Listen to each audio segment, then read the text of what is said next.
Assalamu alaikum wa rahmatullahi wa barakatuh. My brothers and sisters, I want to share a story with you today. A story that happened a long time ago in a place far, far away. But believe me, its lessons are timeless. It's a story about a grave, a whispering grave. So listen carefully, because this is the story of the whispering grave. Part 1. The Warning. In a small village, not too far from the holy city of Fez, in Morocco, nestled between rolling hills and fields of wheat, stood an old graveyard. The graveyard was surrounded by rows upon rows of ancient olive trees and tall, majestic cypress that whispered secrets to the wind. It was a place of peace and tranquility, or so you would think, for within its boundaries lay a grave that held a dark secret and a chilling tale. It all started with a man who throughout his life had turned away from the path of righteousness. This man, let's call him Omar, was known in the village for his arrogance and his mocking laughter. He had abandoned the prayers, ignored the teachings of the Quran, and deserted the mosque, choosing instead to live a life of sin and disbelief. The villagers, with their hearts heavy and their souls burdened by Omar's ways, could do little more than shake their heads and sigh in disappointment. But one day, the Imam of the village, a man of deep faith and unwavering determination, decided he had enough. He went to see Omar, hoping to guide him back to the path of righteousness, before it was too late. When the Imam approached Omar's house, he found him sitting outside, his face shaded by a tattered awning. The air around him seemed heavy with despair and disbelief. Without hesitation, the Imam began to speak,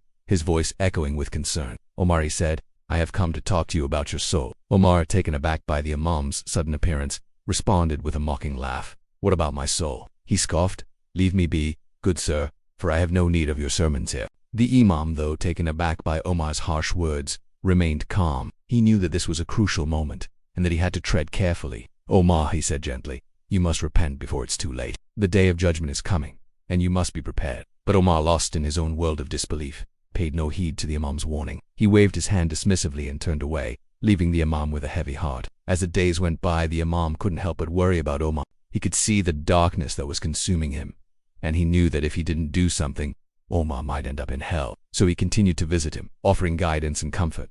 But Omar rejected it all. He refused to listen, choosing instead to mock the Imam and his teachings. Then one night, as the moon hung high in the sky, the unthinkable happened. Omar died suddenly in his sleep. The next morning the villagers gathered for the funeral, and the Imam, with a mixture of sadness and anger, led the prayers. He prayed for Omar's soul, hoping that Allah would have mercy on him, but deep down, he knew that Omar's fate was uncertain.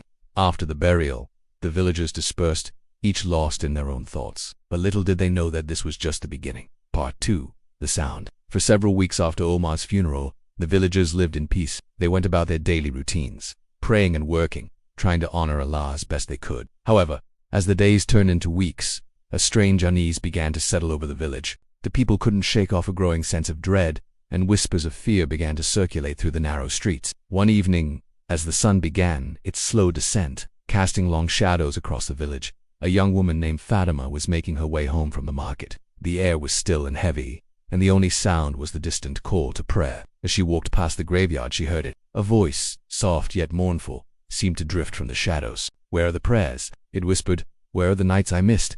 Startled, Fatima stopped in her tracks. She listened intently, but the sound was gone. Was it the wind, she wondered, or just a trick of her imagination? As the days passed, the whispers grew louder, more frequent and more sorrowful. Villagers began to hear it too, and fear began to grip their hearts. Some dismissed it as the wind playing tricks, while others believed it was the restless spirit of Omar, tormented by his past. The whispers seemed to come from the direction of Omar's grave, and they spoke of his regret and longing for the prayers he had abandoned. One night, a young boy named Yund, who used to deliver bread to the Imam, was returning home after sunset. He decided to take a shortcut through the graveyard, hoping to avoid the busy marketplace. As he walked among the graves, the air grew colder, and the whispers seemed to intensify. "You forgot your prayer," they hissed. "Did you forget your Lord?" Terrified, Jans dropped the basket of bread and ran as fast as he could. He didn't stop until he reached his home, his heart pounding in his chest. When he told his mother what he had heard, she was deeply concerned. She made him recite Surah Al-Ikhlas 3 times,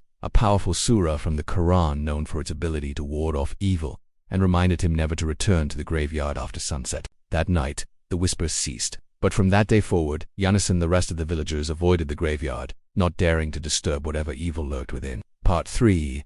The Lesson. Years passed, and the memory of the whispering grave faded into local lore, a scary story told to frighten children into obedience. The villagers moved on with their lives, their fears replaced by routine and familiarity. Yet the grave remained, silent and shrouded in mystery. Then one day, the Imam fell gravely ill. As he lay on his deathbed, his gaze turned toward the sky, his eyes filled with a lifetime of devotion and service. With his last breath, he whispered a prayer, asking Allah to weigh his deeds heavily on the day of judgment. When he passed away, the villagers gathered for his funeral, their hearts heavy with grief. As they lowered his coffin into the grave, someone said, "Now we are truly alone." But then something extraordinary happened. As the earth was being filled into the grave, the ground rumbled slightly, and the villagers watched in awe as the mound began to rise. Slowly at first, then with increasing speed, forming a dome-like structure that covered the grave. When it was finished, the grave was no longer a simple marker in the ground. It had become a magnificent monument, a testament to the Imam's unwavering faith and service. The villagers stood in silence, contemplating the meaning of this miraculous event. Then, as if responding to their thoughts, a voice echoed from within the grave, a voice that was both familiar and otherworldly. "Do not be afraid," it said, "for I am with you." And as the voice faded away, the villagers realized that they were not alone. They had the spirit of the Imam watching over them, guiding them and comforting them. From that day on, the grave of the Imam became a place of pilgrimage for Muslims from all over the region. They came to pay their respects and to seek the blessings of the righteous Imam whose spirit was said to reside in the grave. As for Omar's grave, it remained silent forever. No more voices, no more whispers.